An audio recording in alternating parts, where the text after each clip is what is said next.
Ratnam group of institutions admission நடைபெறுகிறது. Call 8448448909. நமது செய்தியாளர் பாலவெற்றிவேலும் களத்தில் இருந்து இணைந்திருக்கிறார். நாம் அவரிடம் பேசலாம். பாலவெற்றிவேல், ரயில் தடம் புரண்டது எப்படி, யாருக்கும் காயம் இல்லை, இது போன்ற தகவல்களை நம்ம பார்த்து கொண்டிருக்கிறோம். பொதுவாக ஒரு ரயில் இயக்கப்படுவதற்கு முன்பாக எப்பவுமே சேஃப்டி செக்லிஸ்ட் அப்படி இருக்கும்.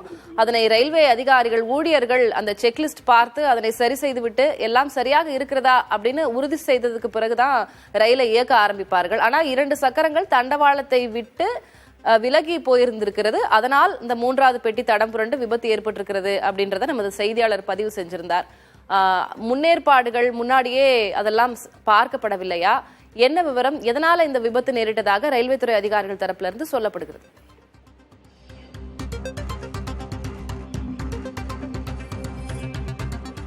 திலகவதி, இந்தியாவிலேயே பாத்தீங்கன்னா மும்பை கல்கத்தாவிற்கு அடுத்தபடியாக அதிக பயணிகள் பயணிக்கும் புறநகர் ரயில் சேவையாக சென்னை புறநகர் ரயில் சேவை விளங்குகிறது.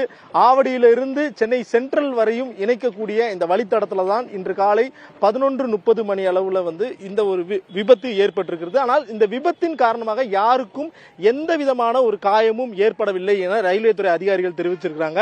ஆவடியிலிருந்து 11 மணிக்கு புறப்பட்ட இந்த ரயில் நேரடியாக ராயபுரம் வழியாக சென்னை கடற்கரை ரயில் நிலையத்தை நோக்கி வந்து கொண்டிருக்கும் போது இந்த 12வது பெட்டி 12 பெட்டிகள் கொண்ட இந்த புறநகர் ரயில்ல 9வது பெட்டியில ஒரே ஒரு பெட்டியில உள்ள 2 வீல்கள் மட்டும் இந்த தண்டவாளத்துல இருந்து தடம் புரண்டிருக்கிறது. இதன் காரணமாக இந்த ஒட்டுமொத்த ரயில் சேவையே நம்ம அந்த ஒளிப்பதிவாளர் சந்துருவினுடைய இந்த காட்சிகளை பார்க்க முடிகிறது. இந்த லாஸ்ட் டிராக்ல உள்ள வழித்தடத்துல எந்த விதமான ரயில் சேவையும் இயக்க முடியாத ஒரு சூழல் ஏற்பட்டிருக்கிறது. அதே நேரத்தில் ரயில்வே காவல்துறையினர் இந்த பகுதியில் இருந்து மற்ற அதாவது பயணிகள், அந்த ரயில்ல இருந்த பயணிகளையும் வெளியில அப்புறப்படுத்தி விட்டார்கள். மேலும் அந்த சுற்றியுள்ள ரயில் நிலையங்கள்ல இருக்கக்கூடிய பயணிகள் நிறைய பேர் இந்த ட்ரெயின் தடம் புரண்டுருச்சு அப்படிங்கிறதுக்காக பார்வையிடுறதுக்காக வந்திருக்கிறாங்க. அவர்களையும் அப்புறப்படுத்தும் பணியில ஈடுபட்டு வருகிறார்கள். ஒட்டுமொத்தமாக இந்த சென்னை ரயில்வே கோட்டத்திற்கு உட்பட்ட இந்த பகுதிகளில் பொறியாளர்கள் தற்போது களத்திற்கு வந்திருக்கிறார்கள். 9வது பெட்டியில் தடம் புரண்டுள்ள அந்த வீல் பகுதியை ஒட்டுமொத்தமாக கிரேன் உதவியோடு அப்புறப்படுத்தும் பணியில் ஈடுபட்டிருக்கிறாங்க. தற்போது இந்த ரயிலை பொறுத்தவரையும் இந்த ஒளிப்பதிவாளர் சந்துருவினுடைய காட்சிகளை பார்க்க முடியுது. இந்த 9வது பெட்டியை ஏந்தி வந்த அந்த ரயில் தற்போது ராயபுரம் ரயில் நிலையத்திற்கு தனியாக பிரித்து விடப்பட்டு சென்று கொண்டிருக்கிறது. இந்த ரயில் தடம் புரண்ட விபத்து காரணமாக யாருக்கும் எந்த விதமான பாதிப்பும் ஏற்படவில்லை என தெரிவிக்கப்படுகிறது. குறிப்பாக ராயபுரம் ரயில் நிலையத்திலிருந்து சென்னை கடற்கரை ரயில் நிலையத்திற்கு மொத்தமாகவே 1.5 கிலோமீட்டர் தான் இருக்கும். எனவே இந்த ரயில் சென்ற வேகம் என்பது 30 to 40 கிலோமீட்டர் வேகத்துல தான் சென்று கொண்டிருந்தது என்கிற காரணத்தினால மிகப்பெரிய ஒரு விபத்தும் தவிர்க்கப்பட்டது. மித வேகமாக ரயில் சென்றதன் காரணமாக விபத்தும் தவிர்க்கப்பட்டது. அதே நேரத்தில் இந்த ரயிலை இயக்கிய லோகோ பைலட்டையும் நம்ம பெரிய அளவில் பாராட்ட வேண்டும். அதிக வேகத்தில் இயக்கி இருந்தாலோ அல்லது ரயில் தடம் புரண்டு விட்டது என்பதை தெரிந்து மேலும் ரயிலை இயக்கி இருந்தாலோ மேலும் பல பெட்டிகள் சரிந்திருக்க வாய்ப்பு இருக்கிறது. இந்நிலையில் தான் ஒரே ஒரு பெட்டி மட்டும் தற்போது தடம் புரண்டு இருக்கிறது. ஒளிப்பதிவாளர் சந்துருவினுடைய அந்த காட்சிகள்ல அந்த பெட்டியை பார்க்க முடிகிறது. அந்த ஒரே ஒரு பெட்டி மட்டும் தற்போது அந்த முழு ட்ரெயின்ல இருந்து தனியாக பிரித்து விடப்பட்டு அதை தற்போது கிரேன் உள்ளிட்ட மிகப்பெரிய இயந்திரங்கள் உதவியோடு அப்புறப்படுத்தும் பணியில சென்னை ரயில்வே கோட்ட பொறியாளர்கள் ஈடுபட்டு வருகிறார்கள். திலகவதி, பாலா, அப்ப முதற்கட்டமாக ஊழியர்கள் அங்கே விரைந்திருக்கிறார்கள், சீரமைப்பு பணிகள் நடைபெற்று வருவதாக சொல்லியிருக்கிறீங்க. ரயில்வே துறை அதிகாரிகள் விசாரணையும் நடத்தி வருகிறார்கள் அப்படின்றது தகவல். ஆனா சென்னை மாதிரி ஒரு நகரத்துல மின்சார ரயிலினுடைய சேவை எவ்வளவு இன்றியமையாதது அப்படின்னு நமக்கு தெரியும். இந்த வழித்தடத்துல வேறு எந்தெந்த ரயில்கள் இயக்கப்படுவதாக இன்னைக்கு அட்டவணையின்படி இருந்தன, இப்ப எந்தெந்த ரயில்கள் எல்லாம் இயக்கப்படுவது ரத்து செய்யப்பட்டிருக்கு? இதனால் பயணிகள் எந்த அளவுக்கு பாதிப்படைந்திருக்கிறார்கள் பாலா?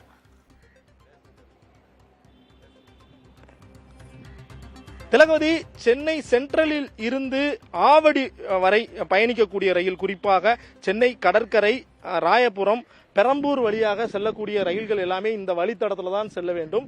தற்போது மணி பாத்தீங்கன்னா ஒரு 12:30 மணி ஆகுது. இந்த உச்சி நேரத்துல இயக்கக்கூடிய ரயில்கள் குறிப்பாக சென்னை சென்ட்ரல்ல இருந்து வட சென்னையை நோக்கியும் சூலூர்பேட்டை மார்க்கம், ஆவடி மார்க்கத்தை நோக்கி இயக்கக்கூடிய ரயில்கள் தாமதமாயிருப்பதாக தகவல்கள் வெளியாக இருக்கிறது.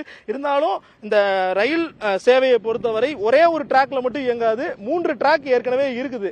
இதன் காரணமாக தற்போது ரயில்வே கோட்ட ஊழியர்கள் மற்ற ரயில் தண்டவாளத்தின் மூலமாக ரயில்களை இயக்கும் பணியில் ஈடுபட்டு வருகிறார்கள். இந்த ரயில் விபத்து காரணமாக தற்போது சூலூர்பேட்டை மற்றும் கவரப்பேட்டை ஆவடி மார்க்கத்திற்கு செல்லக்கூடிய ரயில்கள், குறிப்பாக வில்லிவாக்கம் பெரம்பூர் செல்லக்கூடிய ரயில் புறநகர் ரயில் சேவைகளில் சற்று தாமதம் ஏற்பட்டுள்ளது.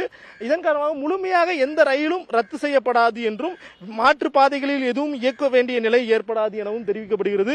ஒட்டுமொத்தமாக இன்னும் 30 நிமிடங்களிலிருந்து 40 நிமிடங்களுக்குள்ளாகவே இந்த பெட்டிகள் முழுவதுமே இந்த தண்டவாளத்திலிருந்து அகற்றப்படும் என்றும், அகற்றப்பட்ட பின்னர் நாம பார்த்து கொண்டிருக்கின்ற இந்த 1வது தண்டவாளத்திலும் ரயிலுடைய இயக்கம் சீராகும் என தெரிவிக்கப்படுகிறது. ஒரு 1.5 மணி வரையும் ஆவடி மற்றும் வில்லிவாக்கம் செல்லக்கூடிய பயணிகள், பெரம்பூர் செல்லக்கூடிய பயணிகளுக்கு நம்ம புதிய தலைமுறை வாயிலாக நம்ம ஒரு தகவல் தெரிவிக்க வேண்டும் என்றால், ரயில்களுடைய நேர அட்டவணைப்படி இல்லாமல் சற்று காலதாமதம் ஏற்படலாம் என தெரிவிக்கலாம். காலதாமதம் ஏற்பட வாய்ப்பு இருக்கிறது அப்படின்னு சொல்லியிருக்கீங்க. இப்ப நம்ம காட்சிகள்ல பார்க்க முடிகிறது பாலா, நீங்க சொல்லியிருந்தீங்க 9வது பெட்டி தடம் புரண்டிருக்கு, அந்த பெட்டியை தனியாக தற்போது எடுத்துவிட்டு இப்ப சீரமைப்பு பணிகள் நடைபெற்று வருவதை காட்சிகளை பார்க்க முடிகிறது அப்படின்னு சொல்லியிருந்தீங்க. வந்திருக்கக்கூடிய மக்கள் எல்லாரும் அங்க இருந்த பயணிகளா இல்ல வேடிக்கை பார்க்க வந்தவர்களா? காவல்துறையினர் அவர்களை கட்டுப்படுத்துகிறார்களா? கூட்டமாக காணப்படுகிறதே ஏன்?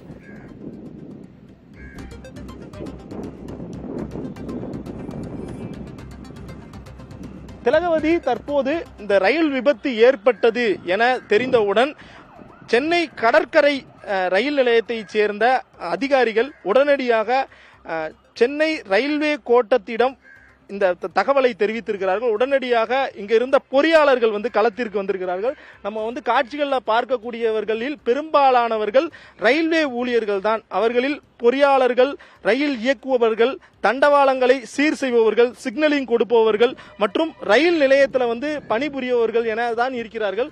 மீதமுள்ளவர்கள் 20 முதல் 30% மக்கள் வேடிக்கை பார்ப்பவர்களாகவும் பயணிகளாகவும் இருக்கிறார்கள். ரயில் நிலையத்திற்கு வந்த பயணிகளாகவும் இருக்கிறார்கள்.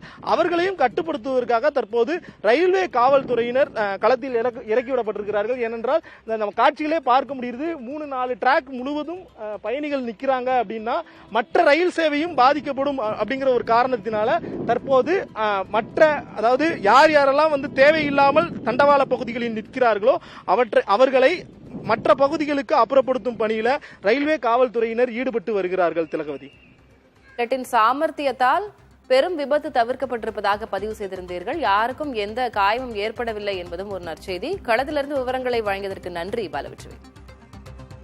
ரத்னம் குரூப் ஆஃப் இன்ஸ்டிடியூஷன்ஸ் அட்மிஷன் நடைபெறுகிறது. கால் 8448448909.